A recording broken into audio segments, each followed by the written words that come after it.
On this edition of Gymnastics 360 with Shannon Miller, we'll look at the world's top gymnastics teams and individuals as the quest for Olympic gold begins to take shape. The U.S. men's team is coming off a strong performance at the 2007 World Championships. Are they ready for an Olympic medal in 2008? The Hamm brothers are grabbing the spotlight once again. Can they make it to Beijing? America's Shawn is the reigning all-around world champion.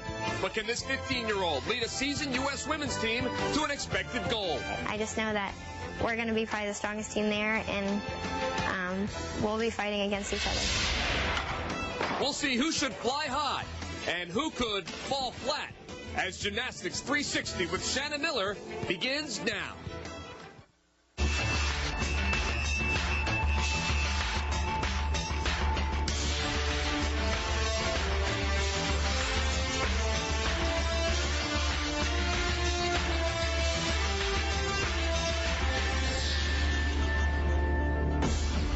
Hi, everybody, and welcome to Gymnastics 360 with Shannon Miller. I'm Greg Murphy. Tonight, we'll preview gymnastics teams from around the world to find out who are the top 2008 Olympic contenders in pursuit of gold. And here to do the heavy lifting, my co-host, Shannon Miller, the most decorated American gymnast, and Peter Corman, former Olympian, of course, and U.S. Olympic coach. And guys, let's start by talking about this men's team. And what an improvement from just a year ago, from 13th to 4th in the world. A giant step forth. If they had placed 13th this year, we would have absolutely no U.S. men representing us at the Olympic Games. So incredible feat. They really rallied to get into that 4th place position. But they're going to have a long road ahead of them to break into the medals next year. It's exciting to see that kind of improvement, and certainly a year without a U.S. team in the Olympics, Peter, would have been devastating. So they jumped to 4th. What was the biggest difference, do you think?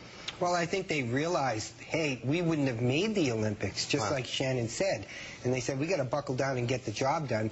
And they actually made the biggest improvement a men's team in the United States has ever made, 13th to 4th place. So one more jump like that, and they could pull off a miracle. They might be up on the medal stand, certainly, if they can do that. Let's talk about some of the individuals that helped make it happen. Jonathan Horton, for one.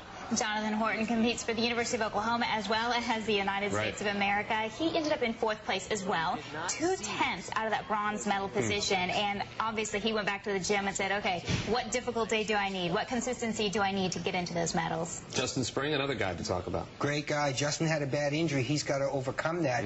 You look down the men's lineup, there's a lot of key factors. There's Shawn Goldens, there's Paul and Morgan Hamm, there's Blaine Wilson. There's a lot of possibilities. This could be the most exciting Olympic team to choose ever. Yeah, and it certainly doesn't get any easier for the coaches, but I guess it's good to have the talent out there to select from, no doubt about it. Great to have the talent to select from, but as Peter mentioned, it's going to be incredibly difficult to pick this team. Peter's glad he's not picking the team this year, I bet. I don't want anything to do with picking this one, no. No doubt about it. Let those guys handle it. No, okay. All right, well, one of the guys that Peter did coach at the 2000 Games was Blaine Wilson. At the age of 33, this 3-time Olympian is trying to make one more Olympic appearance. Shannon recently sat down with Blaine to find out what is motivating this busy, single father to make it to Beijing. Okay, you're going to be 34 at the next Olympic Games. What do you think you bring to the team? Experience and a lot of heart. You know, I get a lot of my heart from John Roethlisberger. I learned it from competing with him in 2 Olympic Games and multiple World Championships and watching him in college. And I like to win, and the passion to be on the floor and to look around and say, guys, you know, hey, take this all in because you might not ever be back here again. You know, I've been fortunate to be here 3 times. So this is going to be your 4th Olympic Games. Why come back now? I didn't figure I was done. I still have some stuff to add, you know, to the Olympic team, to our U.S. team. And, you know, I miss gymnastics. And I think I was a little premature as far as the retiring stuff. So I'm going to give it one more shot, you know, 9 months and I'm retired. What's a typical day like for you now?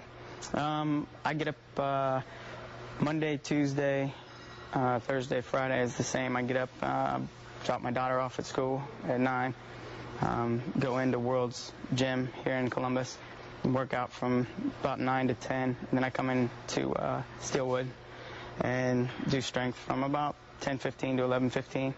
Go home, rest, come back at 2, and go from 2 to 5:30. Pick up my daughter at 5:30, like about 5:45, and Daddy, that's where I'm at. I do letters, numbers, and play with the dogs, and get up and do the same thing the next day. So.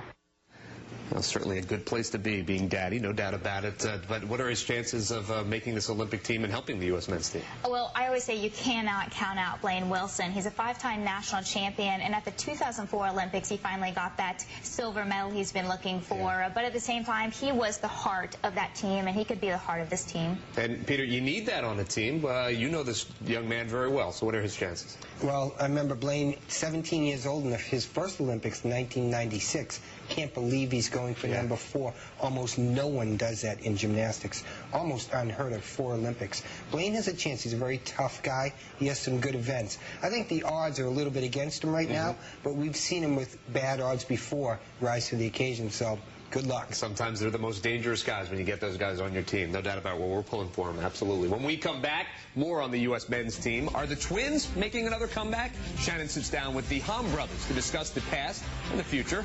And later in the show, we'll examine the U.S. women's team. Can they live up to the hype in 2008? We'll have an exclusive interview with its newest star.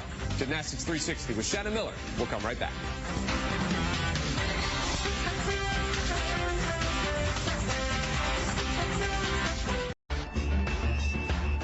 And welcome back to our In Pursuit of Gold special as we examine the world's best gymnastics teams in this Olympic year.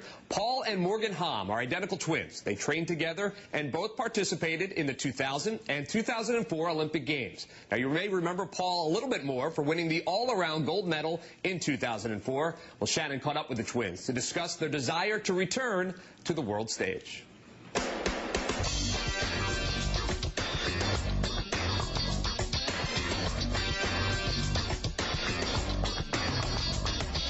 Once again, Paul and Morgan Hamm are grabbing the spotlight after their mini-retirement in 2004. Shannon tracked down the twins as they began their journey back to the Olympic Games. Paul, you are the Olympic all-around champion. Why come back now? Well, both my brother Morgan and I decided to make a comeback just because we feel that we haven't necessarily peaked in the sport. Physically, we feel that we can do more, and we wanted to try to, help bring Team USA back up on the medal podium. That's a big goal of ours. It was a tough decision for us to decide to come back to gymnastics. For a long time, we actually felt like we were going to move on, but I remember about last year around this time, we started really wanting to come into the gym, work out a little bit, just had the itch to try some stuff. And around Christmas time, we were like, might as well get one more try, 3rd Olympics, and then after that, call it quits. The guys called it quits after the 2004 Games. Paul walked away with an all-around gold medal, but not without controversy.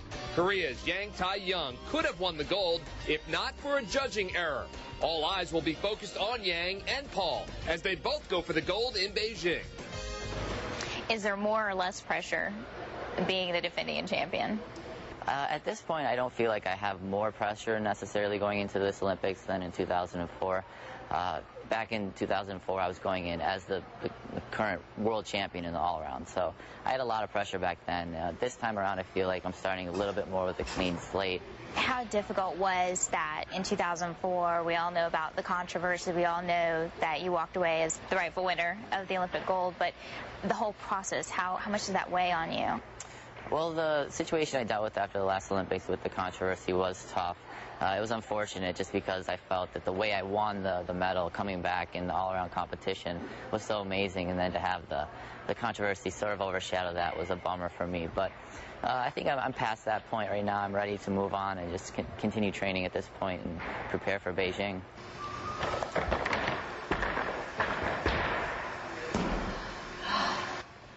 Preparing for a spot on the Olympic team takes a tremendous commitment and a lot of hard work. Ohio State head coach Miles Avery is helping the Hamm brothers reach that goal. We've already, pinpointed routines and pinpointed competitions that we need to go to really showcase, how good they really are, that they are still world-class gymnasts and ready to, take on the world at this next Olympics. So, squeeze.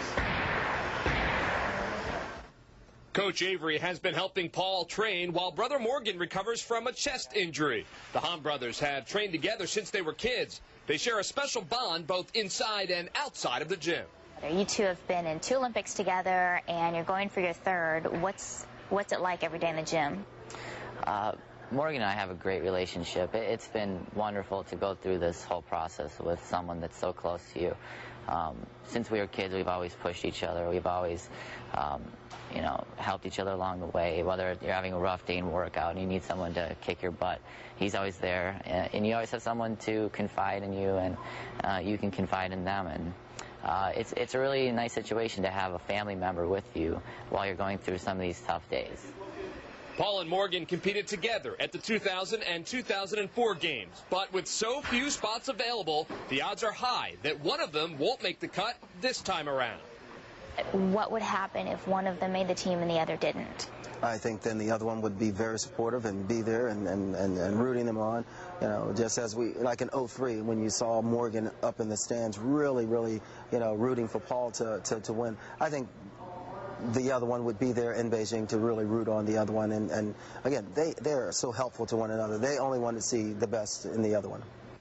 There you have it. Such an interesting story when you look at the twins, and we remember back in 2004 what Paul was able to do. How big of an impact are they this year, Shannon? It's huge. I mean, this is the most anticipated comeback of the year and really of the last 4 years. When is Paul going to come back? Is he going to come back? And now it's whether or not he's really up to what his former self, what he was doing before. Is his difficulty level there? No one's seen him compete. He competed 2 events at national championships, 1 the floor exercise, but he has yet to do a full competition. Is that a detriment? I mean, is he doing that on purpose, Peter, kind of, you know, laying back in the wings and waiting to really display what he's got, you know, still at this point? I think he's a very unique guy. He's a real champion at heart. He won the World Championships. He's the defending Olympic all-around champion.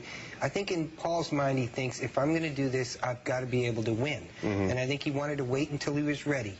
I think now that Paul's coming out, in the way I know Paul, he wouldn't be doing this if he didn't think he had a great chance to win. And I believe him. Do you agree with that, Shannon? Absolutely, 100%. Paul is a smart athlete first, and he's not going to put himself out there if he's not completely prepared. Well, they certainly will have a lot of competition. Let's get in and talk a little bit about some of the other teams that will be competing for Olympic gold. And certainly when you talk about the men's side of things, you have to start with China and what a powerhouse they are. Well, China is an incredible powerhouse. They've won world championships by over 4.5 points, which is completely unheard of. And obviously Japan is wanting to make their mark. They're the defending Olympic champion, so it's going to be a battle for that first place position, but China is just so far ahead of the field right now. Some of the names that we could be watching. What makes China, Peter, so good and so powerful? Some of the guys that... Well, one thing is they're a 2-time world champion now, Yang Wei. He's won everything. He's won the world championships twice by over a point. That's one thing Paul Hamm's not going to let happen. He's not going to let anyone beat him by over a point. Yeah, that is a lot when you think about it. Who else? Who else should we be looking at, Shannon? Well, we're looking at Hisashi Mitsutori from Japan, and he is right up there. He's got the 2nd highest difficulty score heading into the Olympics, and right now that's what the athletes are looking for. How high can I get my A panel or difficulty score? And if I can get it high enough, maybe execution doesn't quite matter as much. Yeah, we talked about the U.S. men maybe trying to jump up and knock off China. Does Japan have a chance? I mean, does Japan, have they closed the gap on China? I think they have a chance. The Japanese are very good. They're not as talented as China. No one's as talented as China. The question for China, though, is the Olympics are in Beijing. The Chinese have been preparing for this for a long time. That'll help them motivation-wise, but it puts a lot of pressure on them. Absolutely. And if they falter, Japan's going to be right there, and the U.S. could be right there as well. So it's going to be very, very exciting, and you can't hand it to China now. They've got a lot to prove, and they've got the whole world looking at them. Yeah, it's an interesting point, because you think maybe that's an advantage, having it there, and maybe it will be. It remains to be seen, but the pressure for these Chinese athletes competing in front of their home fans, certainly, it is going to be there come 2008. What about Korea? Certainly another good team. Korea is another great team that has 2 strong athletes. Certainly Kim Dae-eun, who was very exciting to watch at World Championships. He was 2nd place at the 2004 Olympic Games, and he a lot of times gets overshadowed by the name Yang Tae-young, who is his teammate and was in the battle and the controversy with Paul Hamm about the judging and coaching errors that happened with the gold medal at the Olympic Games. Yeah, certainly, again, Korea team to watch out for them. They're a dangerous team. They're very dangerous if you're the U.S. or if you're Japan or if you're even China. When you look talent across the board, after the Chinese, I think the Koreans have the most amount of talent. Wow. The question is, are they going to be ready? Are they going to hit their routines? They've had some trouble in the past, but if they put it together, they could be the big Olympic surprise. Yeah, big spoiler, perhaps Korea can step up and beat China. All right, guys, good stuff. Right now, time for Shannon's Countdown. A look at the top 5 changes in gymnastics over the last 30 years. Shannon? Thank you, Greg. A lot has changed in the last 30 years of gymnastics, and one of the major changes has been in equipment. The spring floor entered around 1978, making it possible for gymnasts to do the incredible high-flying moves they currently perform.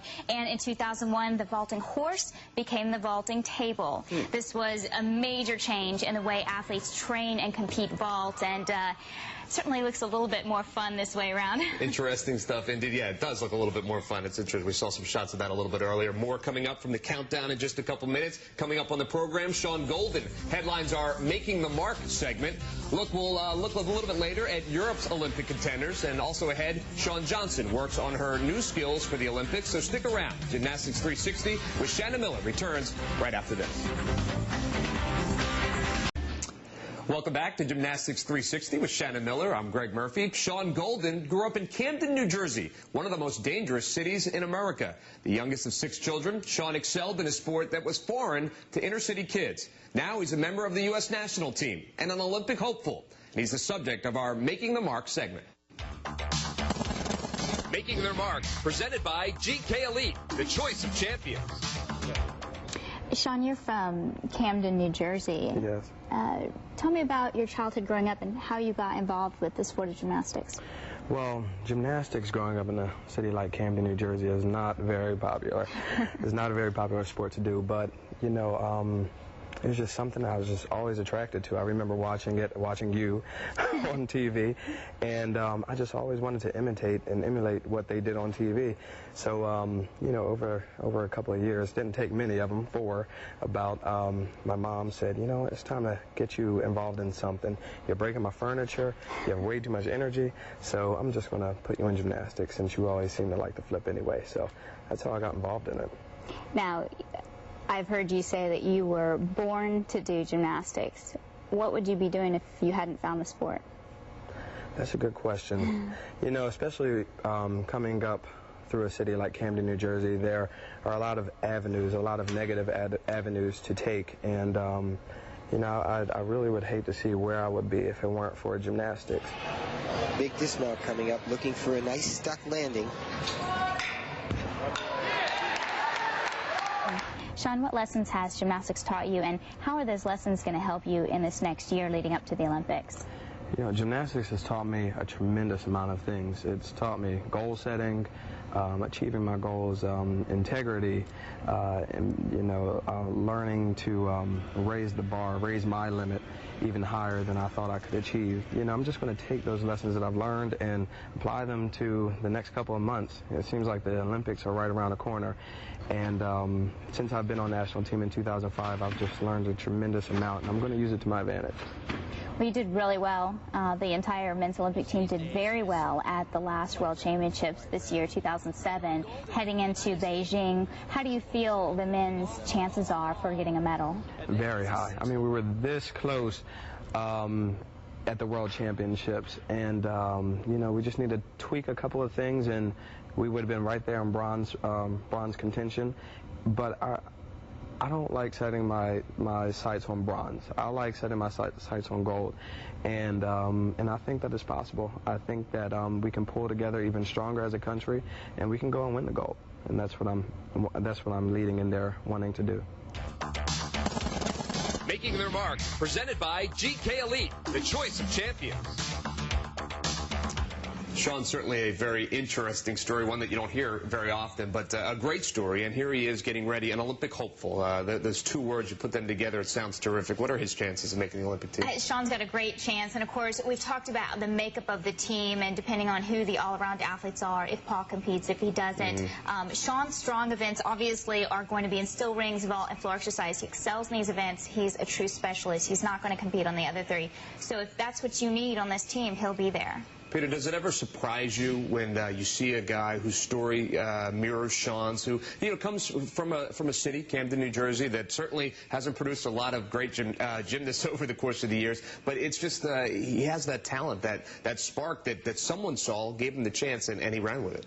Yeah, and he's a great athlete. You know, one thing I really like about Shawn, he's very talented, but he is very consistent. He always does a good job on floor. He always does a good job on vault. Always does a good job on rings, his strong events, as Shannon mentioned. So, and that's one thing. If the U.S. team really needs to be careful, they need some consistency because their pattern has not been great in the last 5 years. They have good meets and bad meets, and you can't have a bad meet in Beijing. Yeah. So I think Shawn has a good chance to make the team and help with the consistency of the team. Well, I'll tell you what, he's got the perfect name.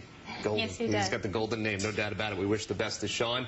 Unfortunately, many universities around the country have eliminated men's gymnastics programs. There are just a handful left. So the state of men's gymnastics is the subject of Shannon's Countdown. And this has been devastating for the men's program. Over the last 30 years, we have seen a decline in men's NCAA programs. Up until the mid-70s, there was something like 150 or more men's varsity teams. Now, there are only 18.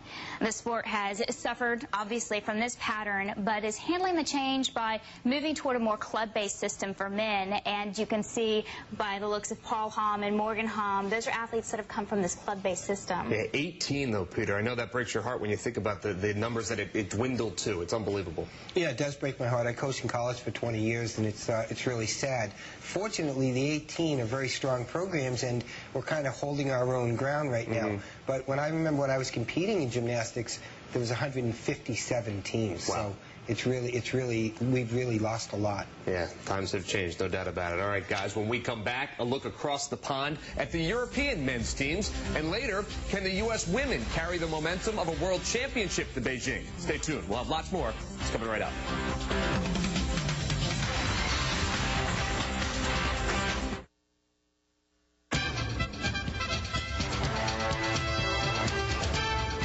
Welcome back to our In Pursuit of Gold special on Gymnastics 360 with Shannon Miller. I'm Greg Murphy. As we look at the European teams, Germany, of course, guys, sticks out as a favorite to contend for a medal. Out of the Europeans, no doubt they're the strongest. They're a very strong team, did an incredible job at Worlds in Stuttgart, winning on their home turf the bronze medal, and of course the resurgent can be attributed to one gentleman, 20-year-old Fabian Hambuchen, and he's done a tremendous job bringing Germany back up to the forefront in gymnastics. It's amazing what one great talent can do for a German team in this particular case. Absolutely, Greg, and it's amazing one talent doing 6 events. That's 1/3 of your team score in the team finals. So one guy can make a huge difference, and he's made a huge difference for the sport of gymnastics as well as for Germany because he's a great guy. Okay, well, that's always great to hear as well. He's got some broad shoulders carrying the German team.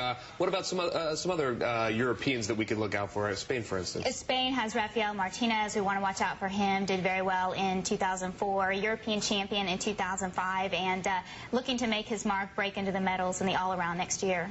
Okay. What about you, Peter? Who are you looking at? I look at the whole Russian team, and I draw a question mark because they've been very good. Of course, everyone knows that they're past. They have some real talent. If they can put it together, they could be in the mix for a team medal. They could even maybe challenge the Japanese. Wow. The question's going to be that they have a lot of less resources than they used to have.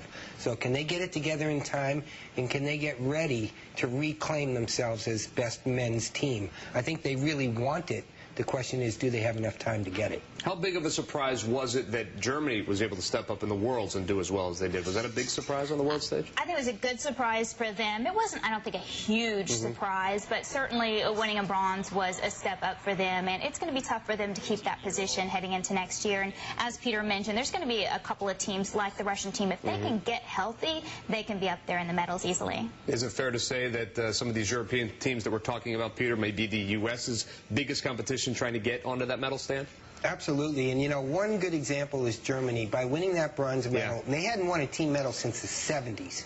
And that was with the old East German, West German system. So that means a lot to them. They're steeped in the tradition of physical education. Gymnastics started in Germany. They're not going to want to give that spot away. They're certainly not going to want to give that spot away to the American team. So, no doubt about it. Yeah, they're going to have their hands gripped tightly on that medal spot. We're going to have to yank it from them. It is certainly going to be a lot of fun as we look forward to that, no doubt about it. All right, well, the event specialist is becoming more prominent in gymnastics, and that is the topic of Shannon's Countdown. Shannon. And strategy is always key in gymnastics. With the introduction of event specialists in the 2004 Olympics, the strategy of choosing an Olympic team has changed and will give specialists a chance to be an Olympic medalist. At the same time, we see the decline of the number of all-around competitors, making it just a hair easier to win that coveted title, but it'll still be a lot of fun to watch. Yeah, we were talking about this a little bit earlier. It makes sense now that an event specialist would make the team, Peter. It makes it a little bit more difficult to select the team, perhaps, but as you pointed out, if you're picking a basketball team, you can't pick all point guards, right? That's right. You need a mixture. You need guys who are good on all 6 events, and for the women, you need good people on all 4 events. Very, very difficult formula, though. I helped pick 3 World Championship teams and 2 Olympic teams for the United States. It is the worst thing to have to go through, not just as athletes, but as coaches and people selecting them, too. These athletes work all their lives for that one moment. To not make the team can be a definite life-altering event. So the selection is very difficult to make, and no one does it without a lot of thought and a lot of preparation. No doubt about it, and they're already thinking about it right now as they look forward to the Olympic trials and getting ready to pick the U.S. team. No doubt about it. All right, more to come on our Pursuit of Gold special. Up next, a look at the U.S. women's team and Shannon's exclusive interview with Shawn Johnson when Gymnastics 360 with Shannon Miller continues coming up next. Welcome back to our In Pursuit of Gold special on Gymnastics 360 with Shannon Miller. I'm Greg Murphy. The U.S. women's team should be the favorite to win the gold in Beijing later this year. Now, in the last 20 years, the U.S. team has performed well, winning 3 medals in the last 5 Olympics. Certainly, Shannon, you remember 1996, I think, and when they finished first, of course. But this year, guys, it's a little bit different because you head into the Olympics with the bullseye on your back. Absolutely. The U.S. is the team to beat right now. China won last year's Worlds. USA won this one. It is a battle, and it's going to be a battle next year on China's home turf. As a coach, Peter, are you glad when you've got that bullseye on your back, or is that just added pressure that you don't need? I think it's one of those things you just have to deal with. It is where it is. The U.S. women's team is going to be the favorite going in, but they're going to have to beat the Chinese on their own turf. It's going to be a tough battle, but I know one thing. Our coaches, our U.S. women's coaches, are already getting ready, our team, to know that when they walk in there, everyone's going to be shooting at them. So hopefully that's going to help them. Yeah, and we talked about the pressure for China on the men's side, and it would obviously apply to the women's side as well for the Chinese women. Let's talk about some of the U.S. women that are going to carry the hopes of the U.S. team. Well, we've certainly heard a lot about 2 of our all-arounders that definitely have a legitimate shot at that gold medal next year. Nastia Liukin and, of course, world champion currently, Shawn Johnson. And you can't count out Chelsea Memmel, who just made her comeback earlier in December at the Beijing test event. And Chelsea is a girl that I've just learned you can't count out. She has the heart for gymnastics and isn't going to quit.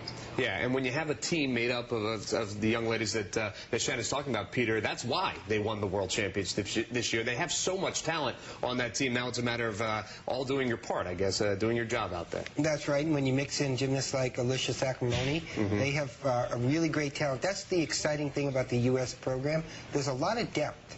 The problem is it makes it very difficult to pick the team. So it's going to be the best 6 people at the best moment in time. They should be very strong, but it's going to be hard to make that Olympic team. So, Shannon, when you look at it, and certainly you can't project who's going to be on that team, but having the bullseye on their back, should the U.S. team be favored as they head into the Olympics? Absolutely, they should be favored going in, but at the same time, they need to make sure that they're continuing to really not think about that so much as increasing their difficulty, gaining that consistency, and the #1 thing they need to be doing right now, get healthy and stay healthy. And stay healthy, absolutely. Well, one name you're going to hear a lot about, Shawn Johnson. She's only 15 years old, but she's the world's top all-around athlete right now. The pressure to hold on to #1 can be enormous, especially for a 15-year-old. Shannon has this exclusive interview. Shawn, you've been on a whirlwind this past year. You've basically won every title in sight. American Cup, Pan American Games, National Championships, and, oh, by the way, World Championships. Have you even had a chance to reflect on all of your accomplishments? Really, this year seems just like a blur to me, just because, I mean, I'm so focused on the Olympics, of course, but, I mean, after Worlds, I really felt like Worlds was the only thing I had done that year, and thinking I had done all of those competitions, I mean, it was such a excitement to me, and to remember all the experiences I went through and things I got to do was just, it was so great. What were you thinking when you walked into the arena and there were thousands of people screaming in Germany at your first World Championship competition? What were you thinking when you walked in? I was so excited to be there. I honestly, as soon as I walked in, placements and scores didn't matter anymore. I mean, it was just about going out and having fun and doing what I've practiced, and just to know that I was actually there and a part of the team was an honor enough. What's one of the best techniques that you learned walking into world competition? Probably just to stay within your own team. Don't worry about any of the other people or what they're doing. I mean, I just tried to focus on myself and just don't worry about anything else that's going on. You're one of the few athletes that kind of breaks down all of those barriers that most people think about when they think of gymnastics in the Olympic Games. Oh, you have to train, 15 hours a day, you have to quit school, you have to do this, but you've proven that that's not the case. And tell us kind of a day in your life. I honestly, for my sport, haven't had to sacrifice much. I train 4 hours a day every day, except Sunday. I get that day off. I have a social life. I have best friends. I go to public school. And I'm also a world champion. I mean, I don't think it could get much better. Really, the only thing I've noticed that I've had to sacrifice is time spent with family. I mean, that's the most precious thing to me, and if I could get that back, it'd just be the most perfect life ever. Headed into the Olympic trials, Olympic Games, are you planning to add any new skills or show us any new routines? We're trying to upgrade a little, of course, but I think everybody is just because you're trying to push yourself to the absolute limit for the Olympics. But we're not quite sure exactly what yet, just trying to get every little thing in. Media makes a lot of rivalries. We love rivalries. When I was competing, it was Kim Zmeskal and me, or Dominic Moceanu and me, and I always thought that was funny because we were always friends. Now people are making a lot of a rivalry between you and Nastia Liukin.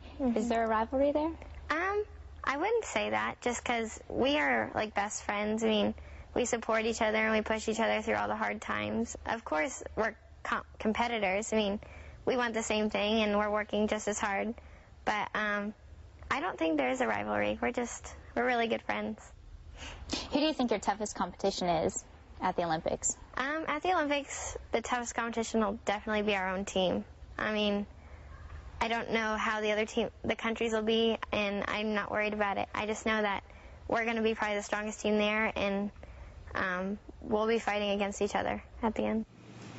Wow, when you look at that, I know in the world of gymnastics, the age of 15 isn't all that unheard of to be at the top of your game. But, wow, when you listen to her speak, Shannon, she seems like she's been on top of the world forever. And it's great to hear. And she has learned a lot in this past year. An incredible story. She came off being a junior, was a senior for the first time this year, won every competition in sight, American Cup, Pan American Games, Nationals, and then for only the fourth time for the U.S., the World Championships. And this has been an incredible ride for Shawn, but she knows there's work to do, and she's back in the gym working on even more difficult skills. 15 years old, Peter. Is it easier to deal with the pressure, do you think, at that age? Does she understand what's at stake? I mean, I know she understands, but maybe a 21-year-old would feel it a little bit more, perhaps? I don't know. I think it depends on the individual, but I can tell you one thing from listening to her and watching her. Don't change anything. Yeah. She's doing everything right now. Her attitude is absolutely perfect. Have fun with it, enjoy it, get the most you can out of it. When you have all those thoughts in your mind, you usually compete better. Yeah. So someone, I hope they're all telling her, Shawn, you're perfect. Stay the way you are for one more year. Yes, that is good coaching. When you're winning, stay the same. Don't do anything different. What about the perceived rivalry, or if there is a rivalry, with her teammate, Nastia Liukin? I mean, certainly Nastia was a young woman who we were looking to do big things, and certainly she still could. Is there a rivalry there? Oh, I think Nastia is on the comeback trail as well, overcoming a foot injury. Did not do as well as she would have liked this past year. But, no matter whether there's really a rivalry there or not, there's always going to be that perceived rivalry, and both of those girls have to deal with it constantly. Good or bad for the team? Great for the team. I thought absolutely so. Yeah. Great. Because, the Olympics is one thing, but the preparation is really what's important. And Shawn and Nastia are working very hard, not just to make the team, but to be the best one, and that's very healthy. No matter what sport you're talking about, competition at any level is a good thing. It's always going to make you better, no doubt about it. All right, now it's time for Shannon's countdown, number 2. Let's see, what's that, number 2, Shannon? Well, not only were the 1996 Olympic Games historic for the United States after the women's team won their first ever team gold medal, it was also historic for the entire world of gymnastics. It was the last time gymnasts would compete compulsories at an Olympic Games, and I, for one, am a little sad to see them go. I bet you are, no doubt about it. All right, guys, when we come back, it's a look at the team who could derail the U.S. women's efforts to gold gold in our Pursuit of Gold special when we come back. Stay with us.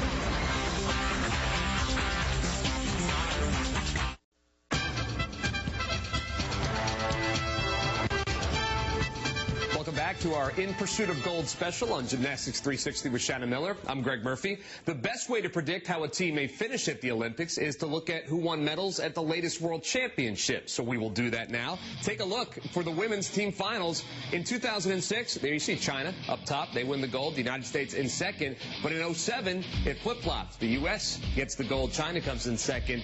Sounds like a rivalry to me, Shannon. I don't know. Absolutely. It's going to be a dogfight next year on China's home turf, obviously, and it's going to be tough for them to stay on top and to be back on top in their home country, but we've got some great athletes. It was interesting. They shuffled the lineup a little bit during the 2007 Worlds this year and left off a bronze medalist from the Olympics, Shannon, and a couple of other athletes, and had some newer athletes come in for the experience, and that could play out very well next year. Interesting. Peter, it goes back to team selection. You know, anytime coaches trying to mix and match and get that perfect team out there, might we see a different team? We probably will see a different team for the Chinese women in 2008. Yeah, and who knows? Yeah. They have so many great female gymnasts that they have a lot to choose from. Their selections may be even more difficult than the U.S. selection because they have so many good athletes. But they also have a history of not doing well in major competitions. So they have that to think about a whole year, and that's going to be, I think, their biggest challenge. Not only put the most talented team out there, but put the team that's going to get the job done under that huge amount of pressure. Yeah, and pressure in front of the hometown crowd as well, as we talk about the Olympics being in Beijing. Let's talk a little bit about some of the members that will probably be there, Cheng Fei being one of them. Cheng Fei, obviously, she's a contender. She's a three-time world champion on vault alone, and she has just announced that she's no longer going to compete in the all-around. She's going to focus on her events, vault, floor, and balance beam. And I tell you what, that's a pretty unselfish decision for a gymnast to say, okay, I'm going to put myself aside and not worry about this all-around competition, which really is truly the competition for a gymnast. And this is what's best for my team, for me to focus on these three events, and that's what she's done. Peter, from a coaching standpoint, that has to be music to your ears when an athlete does something like that. You got to love that. You got to love that. Everyone going for team. And, you know, all of their coaches and the entire country of China is hoping that that women's team puts it together, because gymnastics in China is a very popular sport, and everyone's going to be watching not only the men's team but the women's team. Yeah, certainly a chance for the Chinese people to kind of step up and say, this is what we're great at. We can win the gold, win it in front of our hometown fans. It's going to be terrific to watch, no doubt about it. All right, well, guys, on every episode of Gymnastics 360 with Shannon Miller, Shannon guides us through the high-scoring moves that athletes use in competitions. In this edition of Essential Gymnastics, Shannon explains leaps and jumps on the balance beam. Essential Gymnastics, presented by Mancino, your premier safety padding manufacturer since 1966. Welcome to this edition of Essential Gymnastics. Today I have with me three top U.S. athletes from Stars Gymnastics here in Houston, Texas. Now everybody watches the balance beam for the high-flying flips and twists, but these days it's critical to have strong leaps and jumps. These skills can add up to big-time bonus tenths. Let's take a look. First up is Abby Beauchamp. She will show us a pretty common and fairly simple leap series, a switch leap to Sassone. Watch for straight legs and a 180-degree split.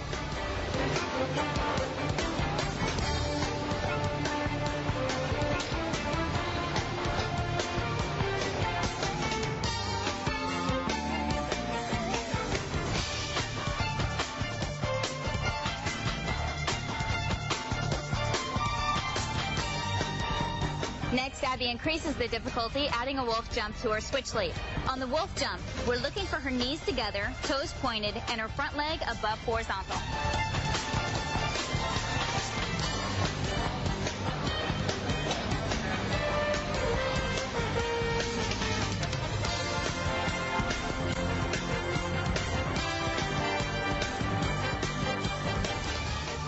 Now we have Rachel Dahm, who will show us a sheep jump out of a switch leap.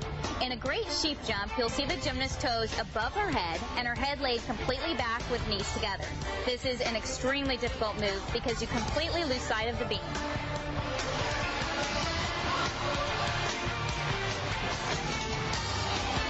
Next, we have Mackenzie Wooford, who will combine the sheep jump with a front aerial. This is a world-class series and very difficult to perfect. She wants to make sure that she is perfectly straight on her front aerial, the first skill, so that she will be set up well for the sheep jump.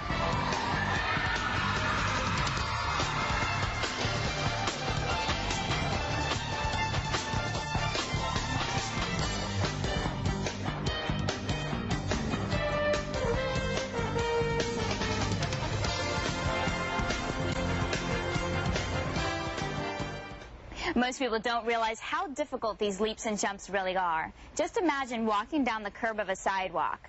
Now close your eyes. Very few people are going to stay on, and that's without leaping, jumping, and turning. And the balance beam, it's skinnier than the curb. Well, that's it for today's edition of Essential Gymnastics. Now, let's get back to the competition. Essential Gymnastics, presented by Mancino, your premier safety padding manufacturer since 1966. All right, very good tip indeed. Now, a huge adjustment to this Olympics Games will be the scoring system. That is the topic of Shannon's Countdown. Shannon. Always a tough one. The most significant change to gymnastics came at the 2006 World Championships, where the new open scoring system replaced the ultimate standard of perfection, the 10.0. Now judges add a difficulty score to an execution score to arrive at the final mark. 2008 will be the first time we see this new scoring system at an Olympic Games, and hopefully we'll avoid any judging fiascos. Yeah, it's certainly, you definitely want to avoid that, certainly at an Olympic game as well. It seems like a lot of math at that point. I'm out at that point, no doubt about it. All right, more to come on Gymnastics 360 with Shannon Miller up next. The European women are strong, but just how strong? And a unique look at Shawn Johnson preparing for the Olympics. Stay tuned as our In Pursuit of Gold special continues. Welcome back to Gymnastics 360 with Shannon Miller. I'm your host, Greg Murphy. The Europeans have always performed well at the Olympic Games. Let's see how the Europeans did at the 2007 World Championships as we take a look. Romania, Italy, 3-4, France and Great Britain, and then Russia down there at number 8. Peter, Romania, certainly a team to watch as we head into this Olympic year. Absolutely, and maybe no other team in women's gymnastics history has more pride than the Romanian team. They've proven they know how to get it done. But they've had a lot of turmoil. They've had coaching changes. They've had athletes leaving their camps. So it's going to be interesting to see. The one thing we know about Romania, they know how to get it done. Right. Now we got to see if they can do it. Okay. Can Italy get it done, Shannon?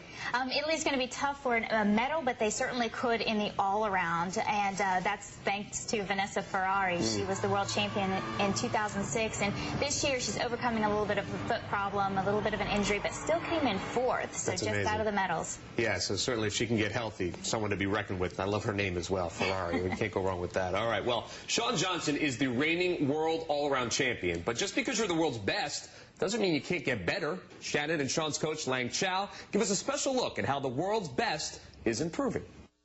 So you train 4 hours a day. Do you do all 4 events every day? Yes.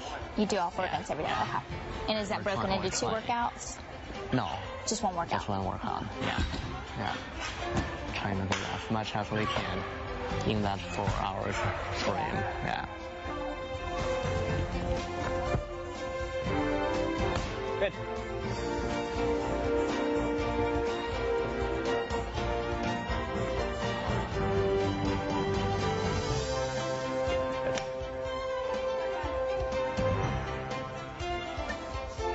Good. Feet. There you go. That's better. Body shape.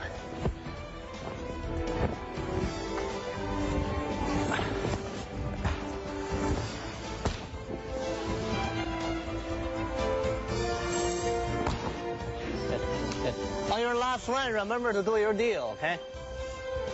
So is she working on anything new on bars? We are working on the workouts. Okay. And then later on we'll be doing some in the build. We just started. Oh, okay. So, that's the new thing. Yeah. How much is that going to add for difficulty? Gonna be 2 times. Okay. Onto her bars. Oh yeah, that was correct. Okay, I'll get you over, but you do your job, I'll do my job. Yeah, what is it? Caitlin, hold on for a second, would you? I don't want you to land on me.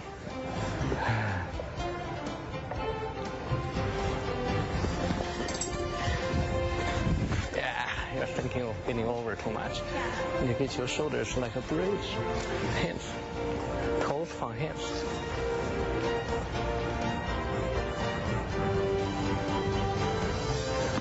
Yes. That's how I like it.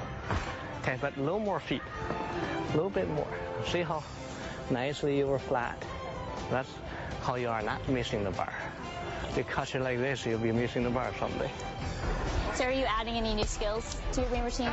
We're not quite sure yet. I'm working on the front pike instead of front tuck. Oh, okay. Front pike to something or just front pike? Just front pike. Okay. So how is she doing as far as consistency after Worlds? Is it just a little inexperienced, a little flustered? Yeah. But I think, if we pick it up from this point, we're not in that shape. We have to act immediately. And what are her tumbling passes, or what were they at in 2007 at World Championships? She had double-double, and then this pass was for the second. Double-double, front with full. With 1.5. Granny. Front full 1.5. Yeah. Okay. And the third one was full in. Tucked or piked? Pull in. Tucked. Tucked, pull in. And then double twisting, and then double pike. Double twist, double pike. Yeah. Wow, these routines got long. Oh. Jeez. Oh my goodness. In the stream routine, what would she take? What would she replace with the whip triple? She will be replaced double pike. Oh, the double pike. Take that out. Yeah, should take that in. Yeah. Okay. Good. Well, Shannon, when you're the best, the work is still not done. They're working on some pretty intricate things there.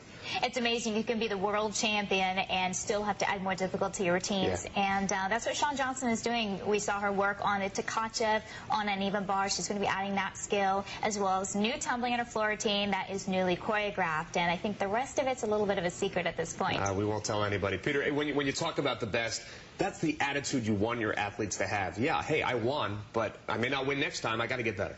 Absolutely, and not only, especially in gymnastics, this sport changes so quickly from year to year. What you did last year is no longer good enough. Sometimes I think when you take a long nap and wake up, it might not be good enough. So her attitude is absolutely perfect. You got to have it these days, and I'm glad she does. Yeah, absolutely. Certainly good for the U.S. women's team, and for a 15-year-old, it is terrific to watch. Guys, thank you so much. Terrific show. 60 minutes just like that in the books. It is unbelievable. That's going to do it for this edition of Gymnastics 360. We hope you enjoyed a look at who will be pursuing gold in Beijing. Now for Shannon Miller and Peter Corman and all of us here, I'm Greg Murphy. We'll see you next time on Gymnastics 360 with Shannon Miller.